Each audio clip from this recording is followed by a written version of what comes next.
This is Harrods, perhaps the most famous department store in the world. The building was built at the turn of the 20th century. It's quite impressive.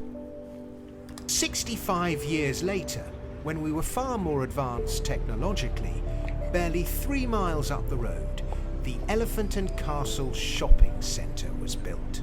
It was considered groundbreaking, the first covered shopping mall in Europe. It's an affront to architecture.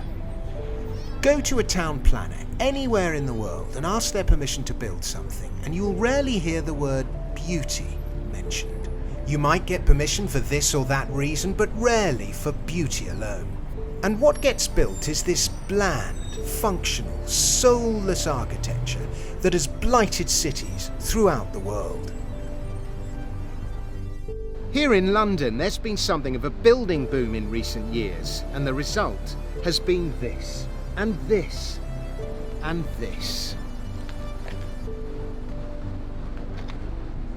Glass-fronted luxury flats, built to be sold to the global super-rich, monstrous in their characterlessness, now flank the once mighty River Thames all the way to its estuary.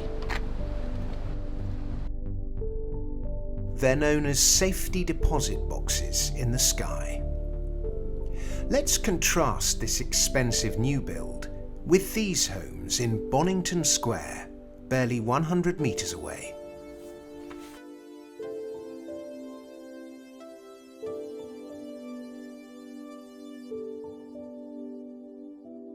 These houses were built in the 1870s. Not for the global super rich or for the 1%, but to house railway workers.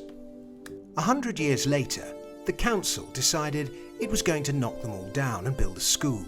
And so the homes were compulsorily purchased and the locals were forced to move out. While the houses were left vacant, squatters moved in and they challenged the council's ruling in the courts, and they won. Over the next 30 or 40 years, this wonderful, beautiful, peaceful community right in the middle of London has emerged.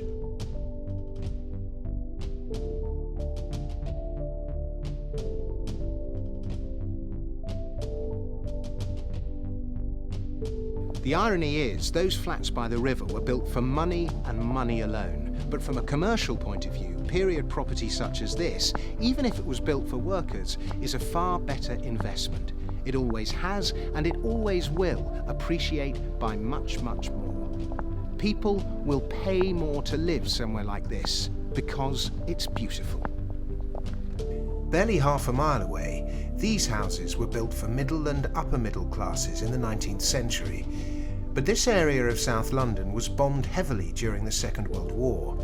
In place of destroyed buildings, hundreds of flats were built in the grand social housing experiment of the 1950s and 60s. For all the good intentions, what emerged were towering blocks of ugliness. In parts of the country, houses such as those in Bonington Square were actually pulled down to build these estates.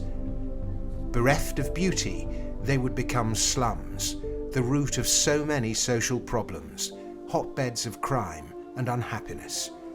Many have since been pulled down, so extraordinarily wasteful. Contrast those with the almshouses built for the poor of earlier centuries, such as these. Not only are they still standing, they've actually become desirable residences worth small fortunes. Hundreds of years after they were built, people still want to live in them because they're beautiful.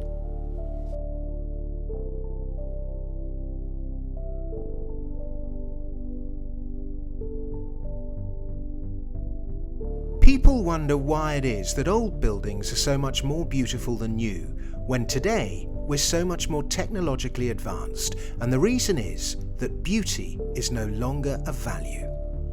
When creative decisions are made by regulators and planners who justify their decisions with spreadsheets on the basis of function alone, beauty is removed from life.